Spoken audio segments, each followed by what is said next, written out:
In the end, the minor parties were the kingmakers in the Queensland election, just not in quite the way they had expected. A fraud election campaign ended with Labor ahead, but still short of a majority government. Preferences from One Nation and the Greens helped Labor to, as of Saturday night, a 44-38 seat lead over the LNP, yet neither minor party had won a seat for themselves by the time counting was halted for the night. One Nation lost its sole Queensland MP, the LNPdefector Steve, as well as failing in its bid to get Malcolm Roberts elected to the state parliament, and ended the night by locking the media out of its campaign party on the Sunshine Coast. One Nation had expected to be kingmakers in the Queensland election. But the flock of voters, predicted by party leader Pauline Hanson, the most visible element of the party's campaign, and her chief advisor, James Ashby, failed to materialize in the numbers the party had hoped for. Instead, One Nation finished the night with no seats, although it remained in contention for at least 2, still well short of the 11 or more the party had predicted at the beginning of the campaign. Greens also failed in their bid to topple Deputy Premier Jackie Trad from South Brisbane, largely thanks to LNP preferences, but remained in contention for the inner Brisbane LNP seat of Maiwar. That had been considered safe for the shadow treasurer, Scott Emerson, until a boundary shift turned it teal, to quote some campaigners. The result left the caretaker Premier, Anastasia Palaszczuk, confident of a majority victory, but the Labor leader stopped short of declaring a win.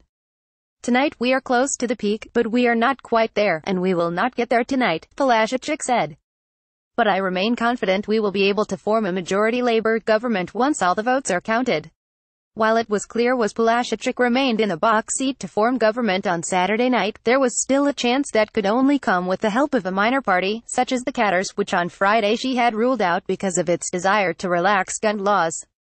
The LNP leader, Tim Nicholls, while acknowledging he had not done enough to win government, seized on Palaszczuk's vow of no deals in the event of a hung parliament, questioning whether she would keep her word. The LNP suffered a 7% swing against it, as counting wrapped up on Saturday night, despite a campaign from both major parties that included very limited policy announcements, and no clear differential, other than the One Nation deal. Palaszczuk remained committed to no deals with One Nation on Saturday night, but did not mention any other party. Nicholls attempted to remain upbeat, telling the LNP faithful Queenslanders had voted to shake things up, but the bloodletting had already begun behind the scenes, as LNP strategists examined what had gone wrong.